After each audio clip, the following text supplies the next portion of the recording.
Hello guys! So to dive right into today's topic, it is top 5 gamer struggles. These are struggles I combat with daily, and I'm sure you guys do too. At least most of them. Some of them. To be honest, there's so many first world gamer problems out there, so I'll probably make a part 2 to this video sometime in the future. Future. Okay, number 5 might just be me, but I cannot buy a used game without the original box cover art. It is just a huge pet peeve of mine. I have walked away from games just because they didn't have the box art. I'll go on GameStop's website, see that they have it pre-owned, call them up, ask that they have the original box cover. If they don't, goodbye. If they do, I buy it. That's simple. What is wrong with people? Why are people losing their freaking boxes with the original art? Are they taking the art out? Like, what are they doing? Stop it. Like, put your games back where they belong. In the original box cover art. Okay, some of you guys have gaming chairs, but before you did, you definitely suffered from this struggle. Simply being comfortable while playing a game. My bedroom is my gaming dojo. I have a huge ass bed and I have no room for a gaming chair. The amount of times I change my position while gaming is crazy.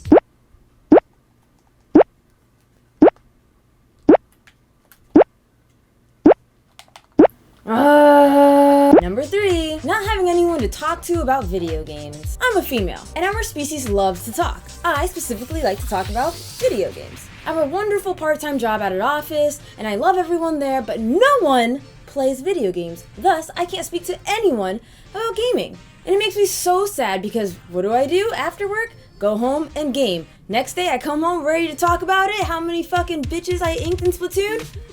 No one fucking cares. Not to mention, have you ever tried to explain a game to someone who isn't into gaming? It goes something like this. This game is about a kid who pretty much stole a mask that could summon the moon, and he's trying to have the moon crash down on a town. Why does the moon have a face? Moons don't have faces. They just have no imagination. In this game, you're a defense lawyer / kind of a detective, and you go against quirky prosecutors. One of them even has a whip in court. A whip would never be allowed in the courtroom. That's totally illegal. Illegal? What are we talking about? This game is about a dude who has a girlfriend, but he cheats on his girlfriend, and the girl he cheated on him with has the same name as his girlfriend, and pretty much he starts having these weird dreams where he's a sheep, and if he dies in his dreams, he dies in real life. Sounds like my life one time. Out of all the games I could have explained to you, you understand that one. They just don't get it. Number 2. I know I've been invited to other parties, other events, and I'm not gonna lie, I just wanted to cancel because I'm busy playing a fucking game. Hey, I was just letting you know that I probably won't be able to make it out tonight. Yeah, some things came up. No, it's not Zelda in the background. But listen, Zelda's calling me. I mean, my mom is calling me. My mom's name is Zelda, so, I gotta go now. Okay, bye. Smooth. Or you're so close to getting a skill, so you reason with yourself. It takes me about an hour to level, and each level gets me 3 skill points, which will get me to double Demon Fang. And what time is it? It's only like 10 p.m.? I got this. Alright, I've successfully accomplished my goal, and now I'm gonna go to bed because I have work early in the morning. Said no gamer ever. What actually happens? Oh sweet, unlocking the skill leads to triple Demon Fang, which leads to quadruple Demon Fang. I can't go to bed now. It's only 1 a.m. How long can it possibly take? 4 levels and 12 skill points later. Hey, work? Yeah, I'm not feeling too good. I think I woke up this morning with a stomach virus or something. I'm gonna call out, okay? Yeah, sorry about that. Thank you. Bye. Suckers. Either every gamer has done that or thought about doing that. We put off eating, we put off peeing, we put off pooping. I could have said bathroom instead of going descriptive, but okay. We put off all of that for insane periods of time because we're so into the game. Also, when you're trying to end a game, but you can't end on a loss, that's a fucking rule. I didn't understand that. All my League of Legends players out there had to explain that to me. I never understood it until I started playing Splatoon. That's a fucking rule. I end that game on a fucking win. And coming in at number 1 is something I say all the time.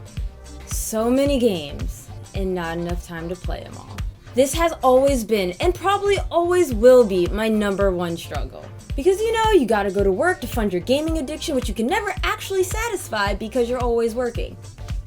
There are so many game systems, and even Steam is on their way to creating their own console. And there's so many great games connected to all the systems.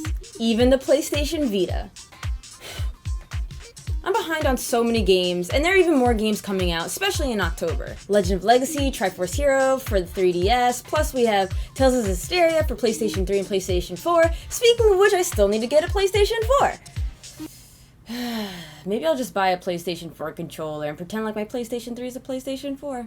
Hashtag poor people problems. And sometimes there's just so many games, you don't know what to play first. It's kind of overwhelming. Okay. One more as an honorable mention. This one I don't particularly go through anymore since I just lock everybody out of my room, but here we go. The struggle of people always wanting to associate with you when there's a cutscene. I shit you not, it is the same fucking voodoo magic of Chick-fil-A. Chick-fil-A you only want on a Sunday, right?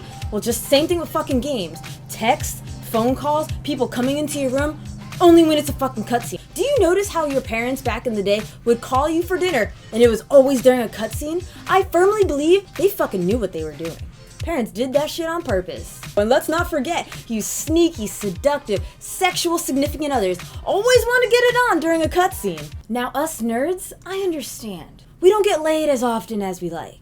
So naturally, we sacrifice crucial, story-driven cutscenes for good genitalia.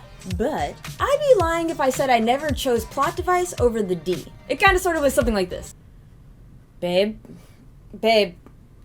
listen, Axel's talking right now, so kindly remove yourself from my vagina. Now I'm sure some of you guys are all like, pelvic, what if I'm boning her while she's playing video games?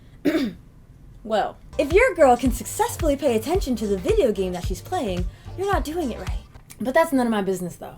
Okay, I'm done. Let me know in the comments below of what are your gamer struggles. Do you agree with mine? Have you experienced some of mine? Let me know. Thank you guys so much for watching. Remember to like, comment, and subscribe. I love you all. Mwah. And remember to share it and bring awareness to those who don't understand the harsh and unforgiving conditions of the gamer struggle.